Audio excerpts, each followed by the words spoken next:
So we did discuss options. We discussed some options of treatment in the bladder, and we discussed bladder removal as well. Given his commitments to his family and to the team, elected to undergo a bladder removal.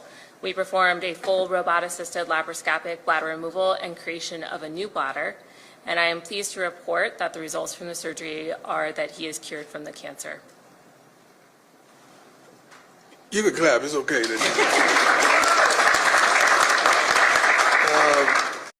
It is amazing to me the amount of people who will judge somebody predicated upon their health.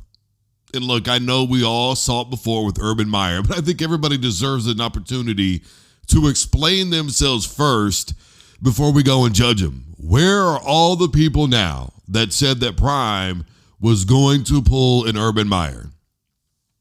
Now, a year ago, I said it wasn't going to work out in Colorado, but that was for a number of different reasons. You know, in addition to what was going on with the gallbladder cancer, MSN has reported that Prime had other surgeries, in fact, about 14 different surgeries for blood clots. In addition to that, he's had his foot amputated. Like, I think that when it comes to Prime, once you see a foot amputated, then it's logical to say, well, there could be some other things going on too. Like clearly probably a diabetic,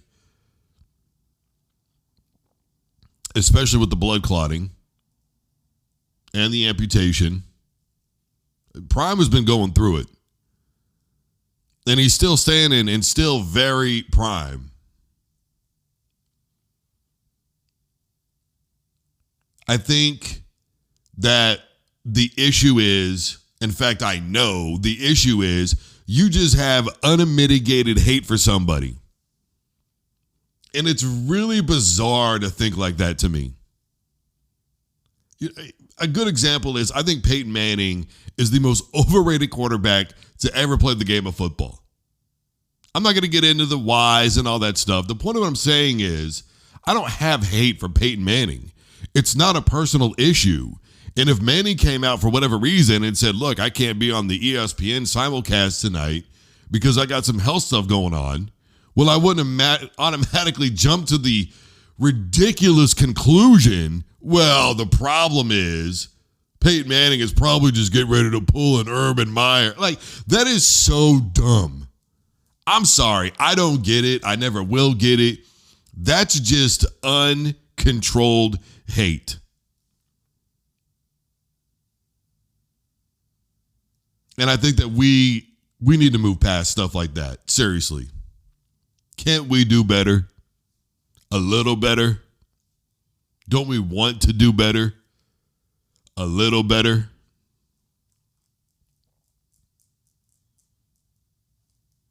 Terry McLaurin has requested a trade, hard pivot, from Washington. Look, it's a little bizarre given the timing. Obviously, preseason is on. Then in addition to that, you look at what Washington did a season ago with Jane Daniels and the season he had, that's really bizarre.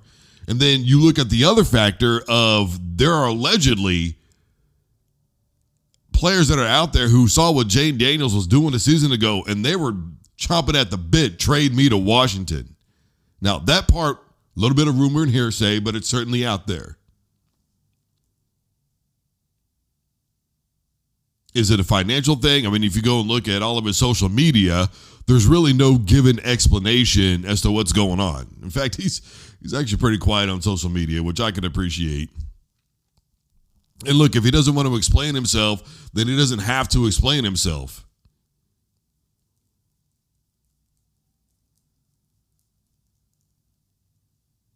I think it's probably a money thing. Who knows? Maybe there's this, a coaching thing. He's not getting along. Maybe it's a game plan thing where they're not going to be using him as much. Who knows? It is a power move. Now, I will say this, according to Shefty, a couple of receivers over the last few years have attempted to request a trade during this particular time frame. None of them got traded.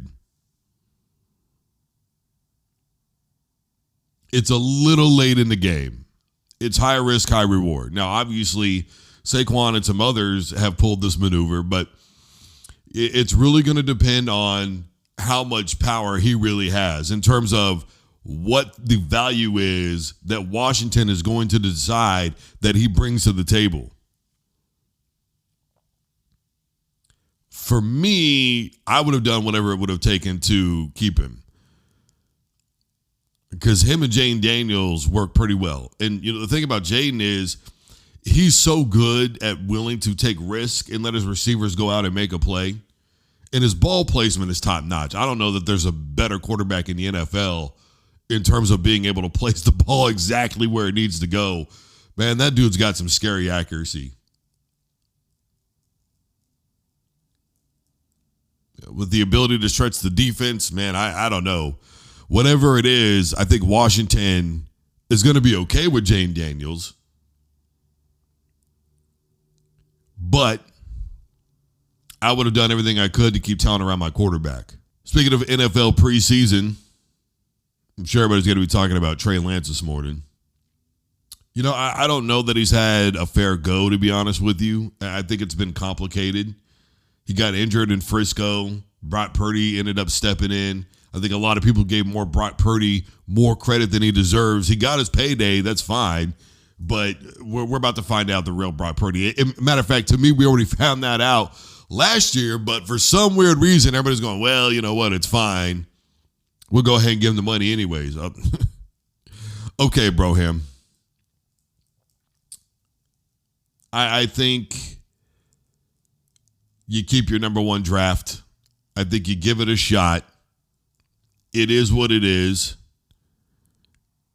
He goes to Dallas where they're not going to take anybody over Dak. The amount of pressure that Jerry Jones puts on a coach, it's just insanity. Now he's with the Chargers where you're not going to start in LA over Herbert. You have to do something really spectacular. Now, me personally, if I'm Harbaugh, I'm keeping it a competition. And I don't care about the financial aspect or none of that stuff, and nobody from up top is going to pressure me. And they could talk about LA looking like a Harbaugh team now and, getting the type of guys that he wants in there and all that, all they want to. Believe me when I tell you, he's not afraid to do it. Don't forget, while Frisco was in a good position when Alex Smith went down, they were still winning with Cap, and he made the choice to go ahead and bench Alex Smith in favor of Cap. And if anything happens to Herbert this season, which we know he's getting injury prone, if anything happens whatsoever, then the reality is Lance could really step in and do something. Now, at the end of the day, do I think he's the best option between him and Herbert? No, I don't. But, given the right offensive structure, you just never know about a quarterback. They end up somewhere different. They end up in a completely different situation. Isn't that what everybody keeps saying about Justin Fields? Isn't that what people said about Geno Smith, even though he's still Geno Smith?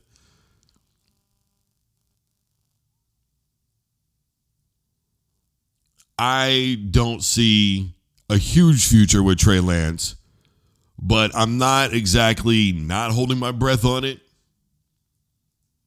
Just got a weird feeling, that's all. Speaking of which, I'm sure everybody saw that, right? The computer thing and the measurement now for the football and how they're doing that using AI and digital, and everybody's talking about, well, there goes the referee's jobs as a whole, and maybe. Then, of course, here come the conspiracy theorists. Oh, man, this one's going to be manipulated by DraftKings, who for sure are always going to do the right thing. Look, I hate to break it to people. I'm not saying that sports can't be manipulated on an individual basis. What I am going to tell, and obviously officials have gotten in trouble, right? What I am going to tell you is it's still very much illegal to rig. And anybody who gets caught does time. Ask Tim Donaghy.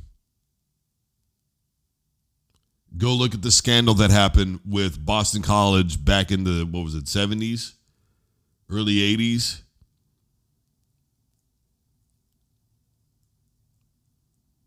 Go review Playing for the Mafia. It's a 30 for 30 documentary.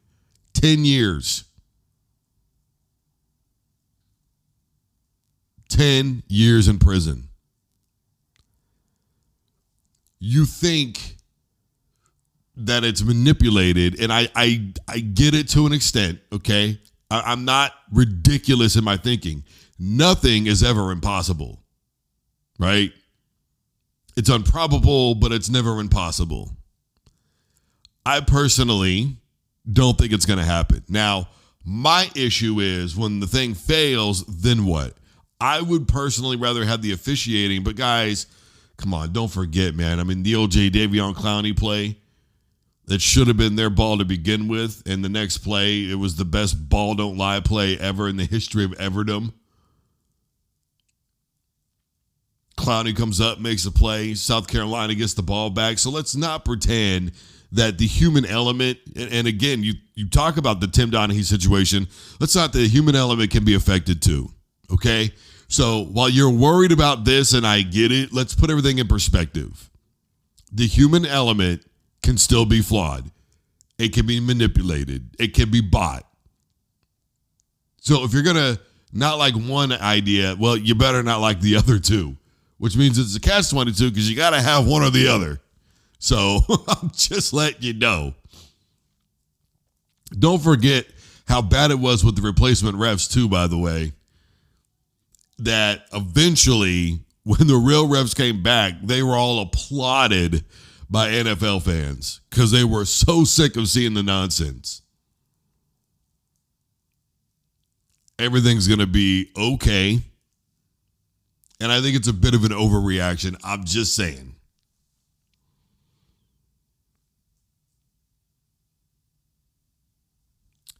All right. I am Drew Duncan. Facebook, Twitter, and Instagram is all at Drew Duncan Radio. I am wherever you are listening to broadcasts. Take a device to play the Drew Duncan Sports Show, The Smoke by Drew Duncan. Everybody stay safe, take care of yourselves, and have a wonderful rest of your night and or day.